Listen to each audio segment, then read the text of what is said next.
Hello बच्चों, let's read this question. The question say that when water is poured over burning wood, the fire goes off.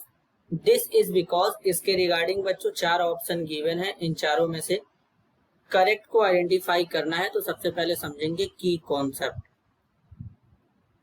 की concept होगा बच्चों burning of solid fuel, क्योंकि जो would होता है बच्चों वो सॉलिड फ्यूल का एग्जांपल होता है। फ्यूल का मतलब जिनको बेसिकली बर्न करते हैं, यानी बर्न करने का मतलब बच्चों जलाते हैं, जला करके एनर्जी लेते हैं, उसे फ्यूल कहते हैं। तो बेसिकली यहाँ पर रीजन क्या होता है बच्चों, वाटर जो होता है water when poured over fire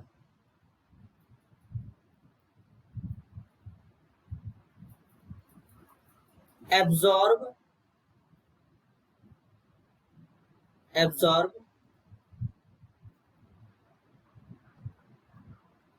a large amount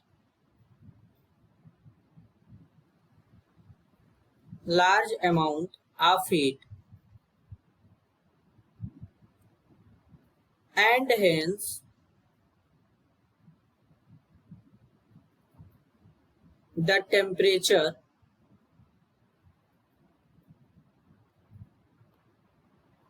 of wood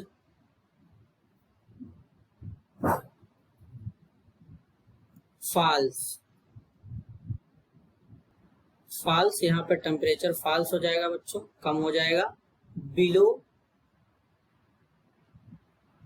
the इग्निशियल temperature. अब इग्निशियल टेम्परेचर एक ऐसा टेम्परेचर होता है बच्चों, मिनिमम टेम्परेचर, जिसपे कोई सब्सटेंस फायर को कैच कर लेता है और जलने लगता है।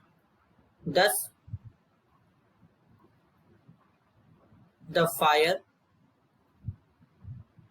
goes off। कहने का मतलब है बच्चों, अगर हमारे पास बर्निंग वुड है तो अगर हम बर्निंग वुड पर क्या करते हैं बच्चों, बेसिकली जब ऐड करते हैं वाटर को तो वो क्या करता है, लार्ज अमाउंट में एब्जॉर्ब कर लेता है बेसिकली बच्चों हीट को, और टेम्परेचर जो होता है वुड का वो क्या कर देता है, डिक्रीज करा देता है। तो इस केस में क्या हो जाता है कि जो फायर होता है वो ऑफ हो जाता है, बुझ जाता है। तो यहाँ पर जो बेसिकली करेक्ट आंसर क्या होगा बच्चों, करेक्ट आंसर होगा ऑप्शन है, temperature of would decreases. This is your answer. I hope you understood it well. All the best.